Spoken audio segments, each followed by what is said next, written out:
Welcome everyone to the deep dive. Today we're grabbing something from the toolbox, something you probably use, maybe don't think twice about, the screwdriver, but specifically the insulated kind. Now you might be thinking, a screwdriver, really? How deep can we dive? Well, stick with us. We're looking at insights from the insulated screwdriver, a deep dive, which is part of Notes on Home Improvement, part 98. It just came out July 18th, 2025, and our mission really is to peel back the layers on this tool, understand the design, the safety features, stuff that goes way beyond just turning screws. Might be some aha moments here.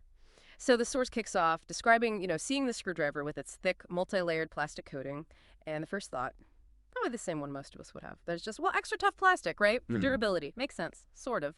But is that the whole story? Or is something else going on with those layers? That is such a common thought. It's fascinating, isn't it, how we see something and just assume. But the source points out something far more critical. It's not just about being tough. This is an insulated screwdriver. That coating, it's a very specific non-conductive material. Think specialized plastic or rubber compound, rigorously tested. It completely covers the metal shaft, goes right over the handle too, leaving just the tip exposed. The purpose isn't toughness first, it's insulation.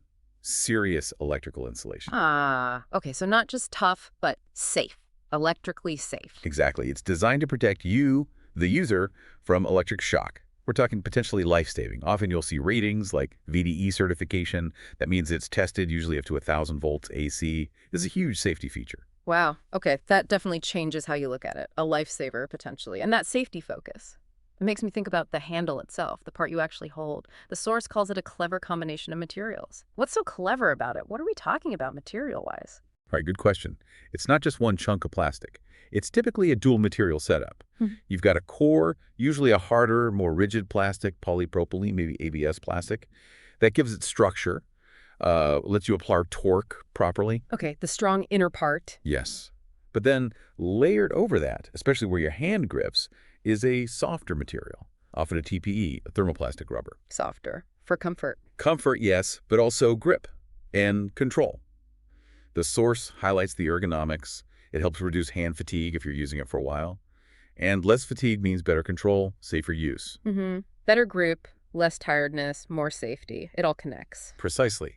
A tired hand might slip or not apply force correctly, and when electricity is involved, well, precision is key. Makes sense. Okay, but sticking with the handle for a second, those bright colors, usually red and yellow, right? My immediate thought is, branding, or maybe just making it look tool-like. But after what you've said, I'm guessing there's more to it than just aesthetics. You're absolutely right to question that. And yes, there's a very practical reason beyond looks or branding.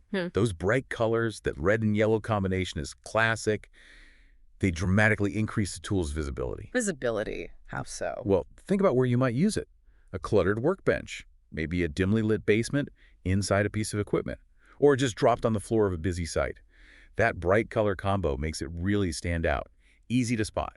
So you don't lose it or trip over it, maybe? Exactly that. It helps prevent accidents, makes it easier to find quickly, keeps the workspace a bit safer. It's a simple thing, the color, but it contributes to the overall safety picture. Another layer of thoughtful design. So, wow, we really went from it's just tough plastic to, well, a whole system of safety and usability features. It's quite the journey, isn't it? From that initial assumption about robustness, now we see the critical safety insulation, that VDE rating potentially, then the clever handle design, the dual materials for ergonomics and control, and even the colors having a real safety function. It's much more than meets the eye. It really is. And it's such a great reminder, I think, that even everyday objects, things we barely notice, they often have immense thought and engineering poured into them, especially around safety. This dive really shows that, doesn't it? How understanding the why behind the design makes you appreciate it more.